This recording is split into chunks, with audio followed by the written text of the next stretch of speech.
Hello, my beloved demon darlings. Tonight, we're plunging into two bone-chilling fictional stories, both drawn from real-life encounters with haunted dolls. I'd love to hear where you're tuning in from. Leave a comment below. Now prepare yourselves to be truly terrified. The Haunting of Annabelle, a nurse's nightmare. My name is Donna, and I'll never forget the year I turned 28. The year that changed everything. I still have nightmares about the doll, the one that seemed so harmless at first, but turned into something far more sinister than I could have ever imagined. It started as an innocent birthday gift from my mother. A Raggedy Ann doll, soft and cheerful, with bright red yarn hair and a wide stitched smile. I never had much of an attachment to dolls growing up, but my mother thought it would be a nostalgic gift, something cute to have around. So, when she handed me the doll, I smiled, thanked her, and brought it back to my apartment. I lived with my best friend Angie, another nurse I had met at the hospital. We shared a small, cozy place, nothing fancy, but it was ours. We both worked long hours, so when we were home, we tried to create an environment that was comfortable and calm. The doll seemed like an easy addition to the atmosphere, something to add a bit of charm to our living room. I didn't think much about where to put her at first. She ended up on the sofa, sitting upright like she was watching over the room. Angie thought it was a cute touch, so we just left her there. The movements begin. At first, the changes were subtle.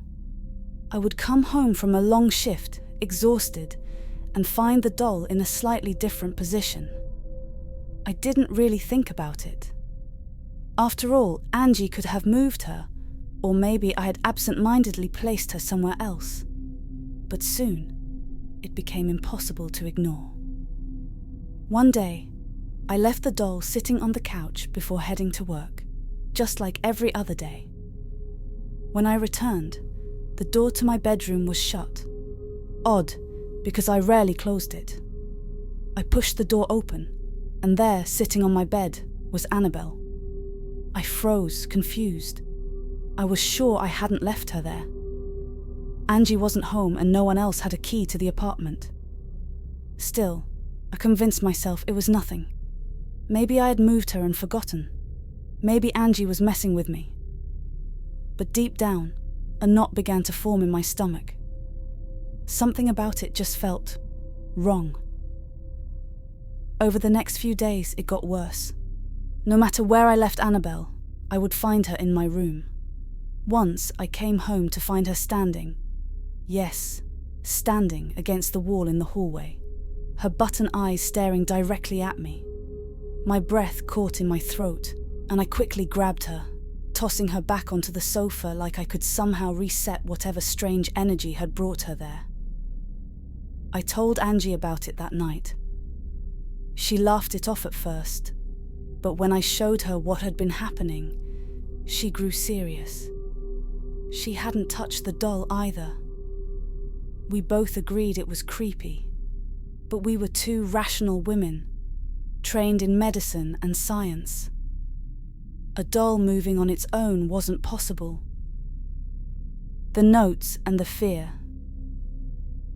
Things escalated when the notes started appearing.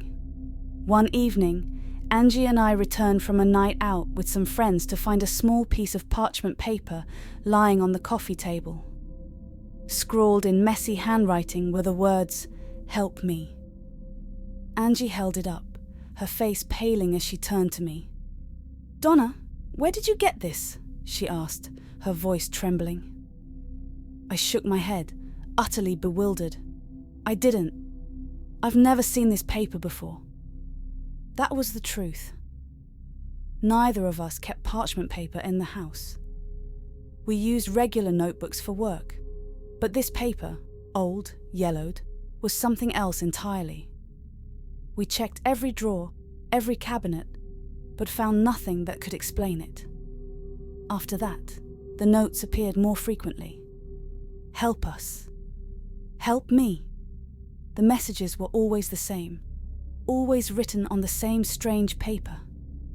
Angie started to panic, and I couldn't blame her. Something was terribly wrong. Lou's experience, Angie's boyfriend Lou, had always been skeptical of the doll. He'd tease us whenever we mentioned it, saying we were letting our imaginations get the better of us. But even he changed his tune after his own terrifying encounter. One afternoon, Lou was at the apartment while Angie and I were out. He said he heard strange noises coming from my room, like someone rummaging through drawers or shifting furniture. Thinking it might be an intruder, he rushed in, ready to confront whoever was inside. But when he opened the door, the room was empty, except for Annabelle, lying face down on the floor. As he bent down to pick her up, he felt a sharp pain rip across his chest. He doubled over, clutching his shirt, only to find bloody claw marks, 3 long gashes running down his torso. There was no explanation, no source for the injury. He swore that no one else had been in the room, that the doll had been alone. When we returned, Lou was visibly shaken. His usual bravado was gone, replaced by a haunted look in his eyes. He showed us the marks, and I felt a chill run down my spine. There was no denying it now. Something evil was at play. Seeking answers. Desperate for answers, Angie and I reached out to a medium. We needed to understand what was happening, why this doll seemed to be the center of such dark energy. The medium came to our apartment and held a séance. She told us that the spirit inhabiting the doll was that of a little girl named Annabelle Higgins. According to the medium, Annabelle had died on the property years ago, before the apartment building was constructed. Her spirit, lonely and lost, had attached itself to the doll. The medium claimed that Annabelle was harmless, simply seeking love and companionship. I wanted to believe it. I really did. The idea of a lost child's spirit felt far less frightening than the alternative, than the growing fear that something much darker was attached to the doll. Angie and I agreed to let the spirit stay, to allow Annabelle to find peace in our home. But that was our biggest mistake. The demonic truth. The activity grew worse after that. The doll moved more frequently, and the air in the apartment felt heavier, colder. Lou refused to come over anymore, and Angie started sleeping with the lights on. We both knew that whatever was happening was beyond our control, but we didn't know how to stop it. One night, after another unsettling incident where I found Annabelle sitting at the dining table with a knife in her hand, I finally broke down. I called a local priest, Father Eugene, begging for his help. He came to the apartment and immediately sensed something malevolent. He told us that whatever was inhabiting the doll was not the spirit of a little girl, but something far more dangerous. Father Eugene contacted his superior, Father Cook, who in turn reached out to Ed and Lorraine Warren, renowned paranormal investigators. When the Warrens arrived, they wasted no time in explaining the true nature of what we were dealing with. "This isn't a ghost," Ed Warren said, his voice grave. "This is a demonic entity. It's not looking to stay attached to the doll. It wants to possess one of you." My blood ran cold at his words. The doll's movements, the notes, the claw marks on Lou. It was all part of the demon's manipulation, a way to wear us down and gain control. The Warrens explained that demons often use objects like dolls to create the illusion of life, to gain the recognition and attention they need to grow stronger. They warned us that we had made a grave mistake by sympathizing with the spirit. By acknowledging it, we had invited it further into our lives, giving it power. The exorcism and Annabelle's final resting place. Father Cook performed an exorcism on the apartment, blessing every room and commanding the demon to leave.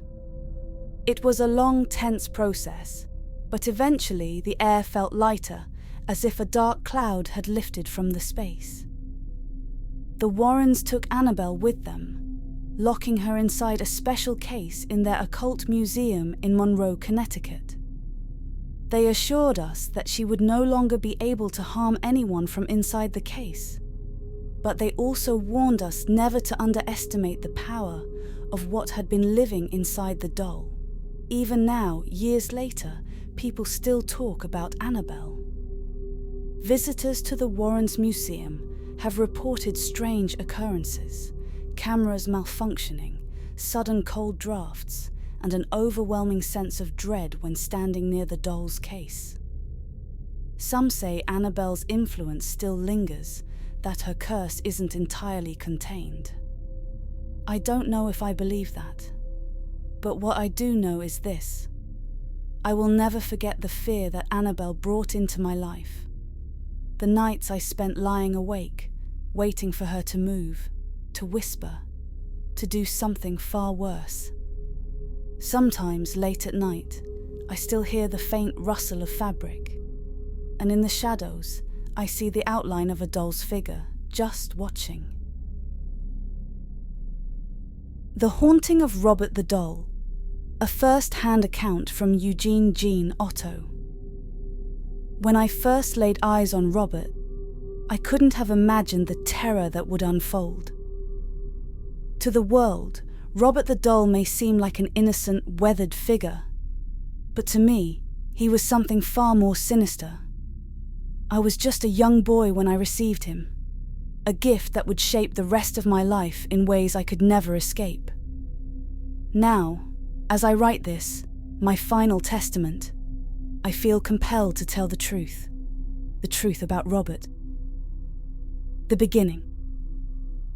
It all started in 1904, in Key West, Florida, when I was 4 years old. My family was well off, living in a grand home, and we had servants to help with the household. One day, a Bahamian servant woman, who had been working for us, presented me with a gift, a doll about the size of a small child, dressed in a sailor suit that resembled one I wore myself. He had button eyes, a somewhat mischievous grin, and he carried an aura that I, as a child, didn't yet understand. The servant woman left shortly after, but Robert stayed. I was instantly fascinated by the doll. I named him Robert after myself, or perhaps it was Robert who told me his name. I can't quite remember now, but I took him everywhere. He became my confidant, my friend, and soon, the most important thing in my young life. What I didn't realize then was that the servant woman had cursed Robert. There had been rumors about her, whispers among the other servants, that she practiced dark magic, voodoo, strange happenings. The first time something strange happened, I thought it was my imagination. I had left Robert in a chair by my bed, but in the morning, I found him on the floor, facing the door. I blamed myself for knocking him over in my sleep, but the next night, the same thing happened. Only this time, Robert wasn't just on the floor. He was sitting in the rocking chair across the room, his blank eyes fixed on my bed. I ran to my parents' room in a panic.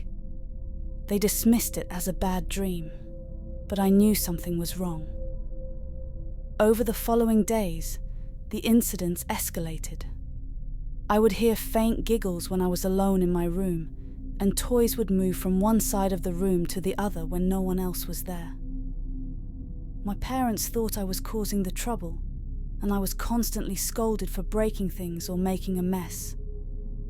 But it wasn't me. It was Robert. Soon, it wasn't just toys. Furniture would shift, doors would slam shut on their own, and I would wake up at night to find Robert staring at me from different parts of the room. I told my parents that Robert was responsible, but they laughed it off. After all, how could a doll be causing all this? The giggling, the moving objects, and the strange occurrences began to follow me everywhere. Wherever Robert went, chaos followed. My friends stopped coming to the house. They said they didn't like how Robert seemed to watch them, how the air would grow heavy and cold whenever they were near him. Still, I couldn't let go of him. He had this power over me, a presence that was hard to describe. It was like he was alive. Robert's power grows. As I grew older, I became more reclusive. Robert became my only real companion, even though his presence was starting to terrify me. By the time I was a teenager, I was fully convinced that Robert was alive. He would speak to me in the dead of night, his voice low and taunting. Sometimes it was barely a whisper, but other times it was clear as day, as if there was someone else in the room with me. One night, I woke up to the sound of that same eerie giggle. My eyes darted around the room until they landed on Robert, sitting in his usual place. But this time something was different. His head turned, slowly, and those lifeless button eyes locked onto mine. I froze, unable to scream, unable to move. Then, in a voice that wasn't my own, I heard him speak. "I'm going to hurt them." I tried to shake the words off as a nightmare, but the next day, my mother fell down the stairs. She survived, but she was badly injured, and the look Robert gave me afterward with that knowing grin confirmed what I had feared. Robert was no ordinary doll. A life of fear. The years passed, and I moved out of my parents' home. I became an artist, married my beloved wife, Anne, and we moved back into the house where I had grown up. And of course, Robert came with me. I couldn't leave him behind, though I never truly understood why. Anne hated Robert from the moment she saw him. She said there was something evil about him, something wrong. But I wouldn't listen. Robert's antics began to escalate. He would move around the house on his own. Doors would lock themselves. And once again, I would hear that childlike giggle late at night. Anne begged me to get rid of him, but I refused. By this time, I had become convinced that Robert was not just a doll. He had a spirit, something dark and malevolent attached to him. And it wasn't just haunting me anymore, it was haunting my wife. One night, Anne woke up screaming. She said she saw Robert standing at the foot of our bed, his small hand resting on her leg. When she tried to move, she couldn't, as if she was frozen in place. She demanded that I get rid of him, but I couldn't. Robert had his claws in me too deep. Eventually, I couldn't take it anymore. I locked Robert in the attic, but even then, the disturbances didn't stop. We could hear footsteps above us, and sometimes when we went up to check, the door would be open and Robert would be sitting in the middle of the floor, waiting. I told Anne to leave him alone, that it was all in her head, but deep down, I knew. I knew what Robert was capable of. My final days. As I grew older, I became sick. My health deteriorated, and I was bedridden for most of my final years. Robert remained in the attic, but his presence never truly left. Even as I lay there, too weak to move, I could feel his eyes on me, watching. I heard his whispers in the dark, and the laughter. It never stopped. When I finally passed, Anne left the house. She wanted nothing to do with the doll, and she sold the house to another family, leaving Robert behind in the attic. But it didn't take long for the new owners to realize something was wrong. The girl who found Robert. The new owners had a young daughter. She found Robert hidden away in the attic. She took him down and immediately became attached to him. The parents were concerned at first, but they didn't think much of it. After all, he was just a doll. But soon, the same strange occurrences began to plague the family. Robert at the museum. Eventually, Robert was donated to the Fort East Martello Museum in Key West, where he remains to this day. Encased in glass, he sits, watching, waiting. Visitors who come to the museum report strange occurrences.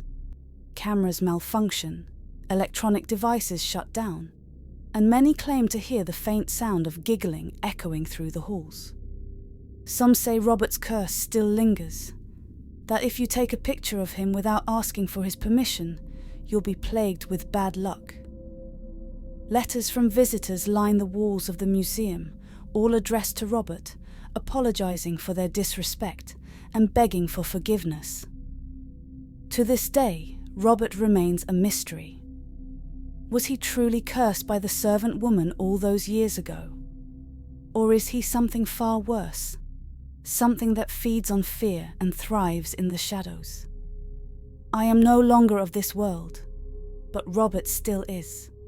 And for those who dare cross his path, I can only offer one piece of advice. Be careful. Once Robert sets his eyes on you, there's no escaping his gaze. Thanks for listening. Don't forget to bloody subscribe, or the dream demons might pay you a visit. Sleep tight.